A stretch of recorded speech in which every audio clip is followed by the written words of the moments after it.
बिहार में बहार नहीं है, बिहार में बाढ़ है और बाढ़ में इनकी सरकार के काले करतूत पानी की तरह धुल रहे हैं। आज ये जो बिहार में बाढ़ है, जो लोग सड़कों पर बैठने को लेटने को मजबूर है, ये कौन लोग हैं? 15 सालों में अगर कोई सरकार अपने लोगों के लिए आवास की व्यवस्था नहीं कर पाई, जल निकासी की व्यवस्था नहीं कर पाई, तो ऐसी सरकार को बिहार में बहार बोलने का क्या अधिकार है ना? उसको रोकना नीतीश कुमार के पास आपदा नहीं है।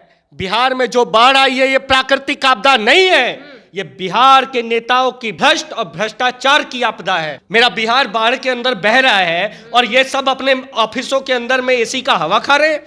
कहां है ये लोग जो मुरेठा बांध के निकलते थे? सम्राट चौधरी जी मुरेठा बांधे होते थे और कहते थे बिहार बदलेंगे। आज कहां हो? उप मुख्यमंत्री हो और बिहार का बाढ़ में मजा ले रहे हो। कौन नेता पानी में कूद रहा है? कौन नेता इनके पास जा रहा है? कौन नेता इनको खाने की बात कर रहा है? हेलीकॉप्टर से मुआयना होगा एक एक जगह का। अरे जिन लोगों का चुनाव निशान हेलीकॉप्टर था, चिराग पासवान जी का, उनके तो चुनाव का हेलीकॉप्टर का तेले खत्म हो गया लोकसभा चुनाव के बाद। के एकमात्र लोकप्रिय नेता है चिराग पासवान, दलित उन पर जान छिड़कते हैं। खांसी है, मैं आपको बता दूं, चिराग पासवान एक प्रकार की खांसी है जो सीजनल समय में आते हैं और सीजनल समय में खांसी खत्म हो जाती है और फिर दिल्ली चले जाते हैं। चिराग पासवान तो कह रहे हैं कि फूड एक्सेसरीज खोला जाएगा बिहार में। भूख से तड़प तड़प के लोग बाढ़ में मर रहे हैं, इनको दिखता नहीं है बेशर्मों को? ये कितने बेशर्म हैं। वर्ल्ड फूड समिट कर रहे हैं, बिहार में हंगर रेट क्या है, भूखमरी का रेट क्या है, इनसे पूछिए ना। लेकिन ये बता ही नहीं पाएंगे। 12वीं पास तो हैं। अच्छा। चिराग पासवान कितने पास? कहते हैं पढ़े लिखे नेता हैं सबसे। कितने पढ़े लिखे हैं? कितने पढ़े लिखे हैं? चिराग पासवान सिर्फ 12वीं पास आदमी है, वो भी उनकी डिग्री पे प्रश्न उठ गया है। आप समझ रही हैं? देखिए, बिहार की राजनीति में युवाओं की भागीदारी काफी ज्यादा देखी जा रही है। एक समय था जब युवा राजनीति में दिलचस्पी नहीं लेते थे, पढ़ने लिखने में दिलचस्पी लेते थे, उन्हें आईएएस कलेक्टर बनना था। लेकिन अब वो दौर नहीं रहा। अब वो दौर है जहां पर युवा भी राजनीति में आना चाहते हैं, राजनीति में अपनी भागीदारी भी खोजते हैं। इनफैक्ट अगर हम बात कर ले राजनीति की, तो सबसे ज्यादा भागीदारी अगर कहीं पे भी देखी जाती है, चाहे वो आंदोलन हो, चाहे वो जो भी हो, वहां पे युवाओं की होती है। तो ऐसे में सवाल उठता है कि युवाओं की राजनीति का भविष्य बिहार में क्या है? मुख्यमंत्री की बात कर ले तो लोग मुख्यमंत्री के तौर पर भी आज युवा चेहरा देखना पसंद कर रहे हैं। ऐसे में ही हमारे साथ जुड़ रहे हैं एक युवा नेता हैं, राजन सिंह। लगातार मुखरता से ये अपनी बात को रखते हैं और सबसे बड़ी और खास बात है कि इनको किसी से डर नहीं लगता, एकदम खुलेआम चैलेंज करते हैं। सबसे पहले तो बहुत बहुत स्वागत। धन्यवाद आपका। डर वर्ड लगता है कि नहीं? एकदम खुलेआम जो चैलेंज करते रहते हैं बड़े बड़े नेताओं को, नहीं लगता है कि कभी आपके ऊपर भी कुछ? नहीं, बिहार में जो अपराध बढ़ रहा है, इन 15-20 सालों में जो अपराध बढ़ा है, उससे तो डर लगता ही है। अपराध से डर लगता है? अपराध से डर लगता है। डर तब लगता है जब आज आज़ादी के 75 वर्षों बाद भी बिहार में हमारी बहनें सड़कों पर जाती हैं और अपने आप को असुरक्षित महसूस करती हैं। बिहार में डर तब लगता है जब हमारे बुजुर्ग माता पिताओं को दिन दहाड़े गोली मार दी जाती है और प्रशासन सोया रहता है और प्रशासन उस पर कोई कार्रवाई नहीं करता। डर तब लगता है जब किसी गरीब की झुग्गी झोपड़ी को लूट लिया जाता है, उसकी ज़मीनों को दबंगों द्वारा कब्जा कर लिया जाता है और ये सरकार मूक दर्शक बनी हुई देखती रहती है और उन पर कोई कार्रवाई नहीं। दर्शक कहाँ बनी हुई है? नीतीश कुमार तो कह रहे हैं जब से हमारी सरकार आई है 2005 से बिहार में बहार है, सुशासन की सरकार है, महिलाएं घर से बाहर निकल रही हैं। वो शायद उनका जो लोगो है वो गलत है। बिहार में बहार नहीं है, बिहार में बाढ़ है और बाढ़ में इनकी सरकार के काले करतूत पानी की तरह धुल रहे हैं। आज ये जो बिहार में बाढ़ है, जो लोग सड़कों पर बैठने को लेटने को मजबूर है, ये कौन लोग हैं? 15 सालों में अगर कोई सरकार अपने लोगों के लिए आवास की व्यवस्था नहीं कर पाई, जल निकासी की व्यवस्था नहीं कर पाई, तो ऐसी सरकार को बिहार में बहार बोलने का क्या अधिकार है ना? उसको रोकना नीतीश कुमार के पास आपदा नहीं है। बिहार में जो बाढ़ आई है ये प्राकृतिक आपदा नहीं है, ये बिहार के नेताओं की भ्रष्ट और भ्रष्टाचार की आपदा है। ये भ्रष्टाचार की बाढ़ है, ये प्राकृतिक बाढ़ नहीं है, ये भ्रष्टाचार की बाढ़ आई है। क्योंकि चुनाव आने वाला है, अब केंद्र सरकार से 100-200 करोड़ का पैकेज मांगा जाएगा और उसके बाद उसे बिहार के चुनाव में खर्च किया जाएगा। तो इसीलिए इसको आप प्राकृतिक आपदा नहीं बोलिए।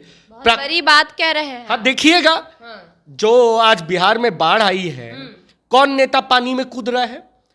कौन नेता इनके पास जा रहा है? कौन नेता इनको खाने की बात कर रहा है? हेलीकॉप्टर से मुआयना होगा एक एक जगह का। अरे जिन लोगों का चुनाव निशान हेलीकॉप्टर था, चिराग पासवान जी का, उनके तो चुनाव का हेलीकॉप्टर का तेले खत्म हो गया लोकसभा चुनाव के बाद। उनका तो चुनाव चिन्ह हेलीकॉप्टर है चिराग पासवान का, लेकिन उनके चुनाव चिन्ह का हेलीकॉप्टर का तेले खत्म हो गया है लोकसभा के बाद। लोकप्रिय नेता है बिहार के। बाढ़ में क्यों किसी बाढ़ वाले गांव के अंदर उनका हेलीकॉप्टर नहीं उतरा? क्यों किसी बाढ़ वाले जिले में उनका हेलीकॉप्टर नहीं उतरा? क्यों किसी बाढ़ वाले जगह पर गरीबों को देखने, अस्पतालों में देखने के लिए उनका हेलीकॉप्टर नहीं उतरा? दलितों के एकमात्र लोकप्रिय नेता है चिराग पासवान। दलित उन पर जान छिड़कते खांसी है। मैं आपको बता दूं, चिराग पासवान एक प्रकार की खांसी है जो सीजनल समय में आते हैं और सीजनल समय में खांसी खत्म हो जाती है और फिर दिल्ली चले जाते हैं। वो बाढ़ में उतरेंगे तो मतलब बिहार की जनता बेवकूफ तो उनका बिहार में बाढ़ में उतरेंगे तो उनका सुंदरता खत्म हो जाएगा ना। बिहार में बाढ़ में नहीं उतरेंगे। बिहार के लोगों का वोट लेकर और दिल्ली के अंदर एसी का हवा खाने वाले नेताओं से मैं पूछना चाहता हूं कि अगर तुम्हें शर्म है, तुम्हें लाज है, तो बिहार में जो हाजीपुर, जमुई, खगड़िया, समस्तीपुर ये जो डूबा हुआ है, यहाँ आओ। यहाँ के जनता ने जिसने तुम्हें वोट दिया, जिसने तुम्हें दिल्ली भिजवा दिया, उन लोगों की सेवा करो। और अगर शर्म नहीं आता तो आने वाले विधानसभा चुनाव में इनको जवाब मिले जाएगा। पासवान तो कह रहे हैं कि फूड एक्सेसरीज खोला जाएगा बिहार में। भूख से तड़प तड़प के लोग बाढ़ में मर रहे हैं, इनको दिखता नहीं है बेशर्मों को? ये कितने बेशर्म हैं। वर्ल्ड फूड समिट कर रहे हैं। बिहार में हंगर रेट क्या है, भूखमरी का रेट क्या है, इनसे पूछिए ना।